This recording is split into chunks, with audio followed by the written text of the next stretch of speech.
Well, they've done it. Evil Geniuses have taken the rank of the world's #1 team on the HLTV leaderboard.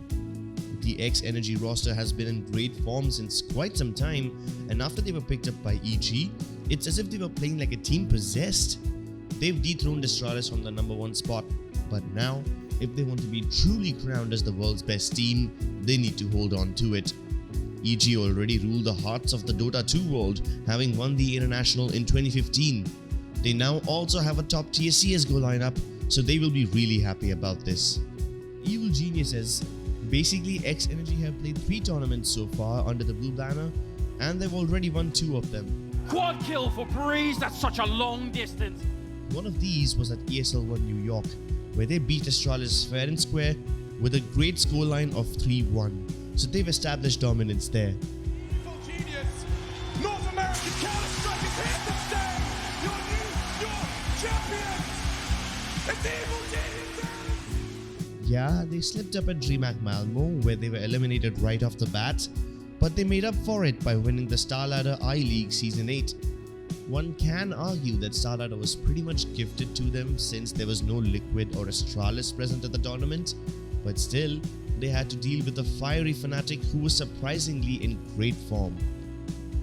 Victories at these 2 tournaments allowed them to edge past Astralis, but all of this might change really soon because they're gonna be facing Astralis once again in IEM Beijing, where they need to keep winning to maintain their position. So, how did Evil Geniuses get here? Let's go back to the beginning of 2017 for this.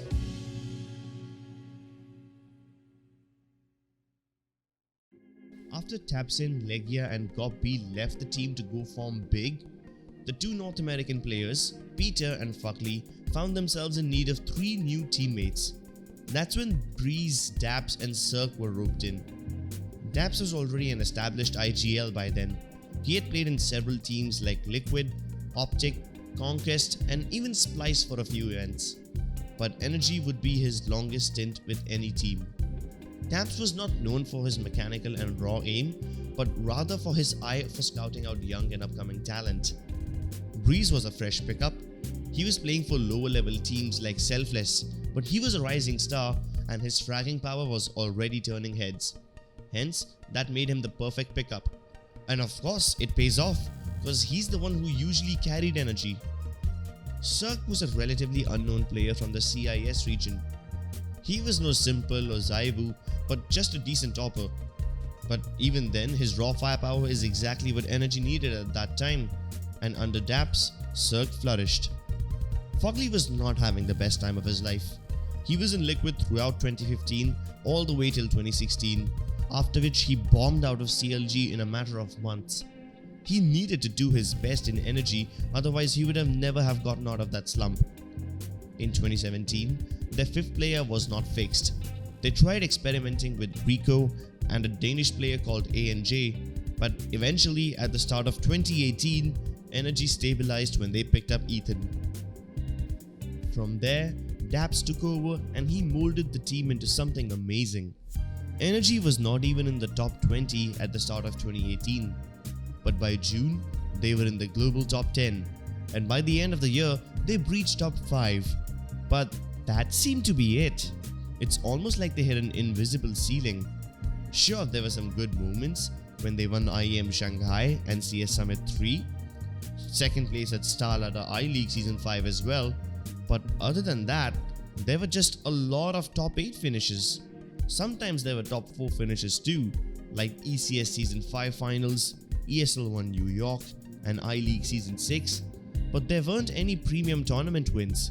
They performed poorly in the major, and it seemed like even though NRG was a consistent team, they were consistently in the top 5, but did not win enough big international tournaments. Even though Daps was able to get them from top 20 to top 5, that 3rd, 4th place barrier is too big to be crossed. At that point, the winds of change started blowing. Fuckley was replaced by Tariq in late January 2019, and things were smooth for a few months, but problems were about to break open once again as Stanislaw entered the picture. Historically, whenever Stanislaw shows up, things have always gone wrong for Daps. So back when he was playing for Optic, Daps was playing along with Stanislaw. And when things weren't going so great, Stanislaw was dropped and Tarek joined the team. Roughly a week later, Optic reversed their decision. They kicked out Daps and brought back Stanislaw. Tarek was used to Stanislaw's style of calling and hence Daps lost out on Optic. But Daps was a gentleman and he admitted in an interview with Tolkienfanatic that he believed that his style of calling affected the performance of Stan and Tarek negatively. Stan pretty much never made an incorrect play on our team. Right. But under my calling, I think I hindered him because he's very good at calling or doing things when it's something he wants to do, and I feel like when I was telling him what to do, or maybe I was too structured in terms of telling people what to do at times, or I didn't just let him do what he wanted to. I'm not sure, but I think my calling affected his play negatively. Later, when he was asked to rebuild the roster of NRG, he did so really well. And soon after Tarek came in, rumors of Stanislaw being available as a potential pickup began to spread. Poor Daps. For the second time in his life, he was kicked from a team that he had built, losing his spot to the same man once again. Daps had a very structured style of leading, whereas Stan thought of things on the fly. This fundamental difference is probably what NRG needed. It was unclear whether this move would make sense, but I guess Stan did manage to prove his mettle.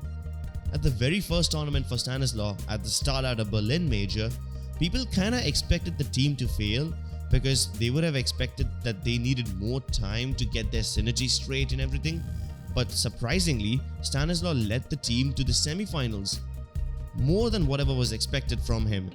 He continued to push the lineup beyond their limits, and later when they were picked up by EG, it's almost like they were completely rejuvenated and started playing more confidently. Stanislaw brought to the team a perfect balance of strategy and aggression. They took inspiration from the teams who had set the trends too.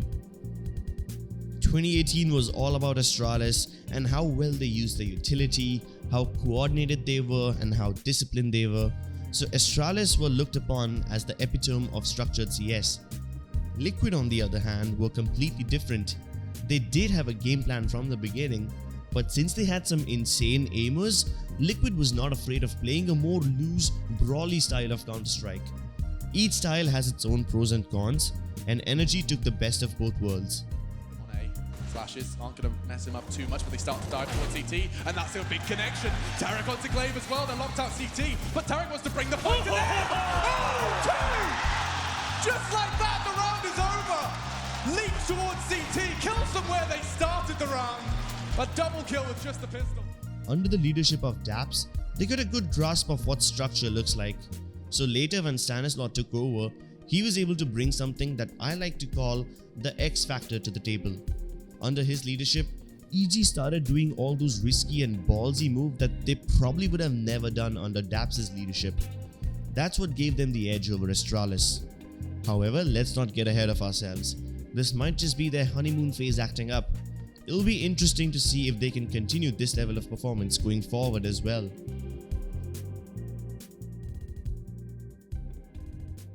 If you enjoyed the video, leave a like and let us know in the comments what would you like to see next. Subscribe for more CSGO content. Thank you so much for watching and we will see you next time.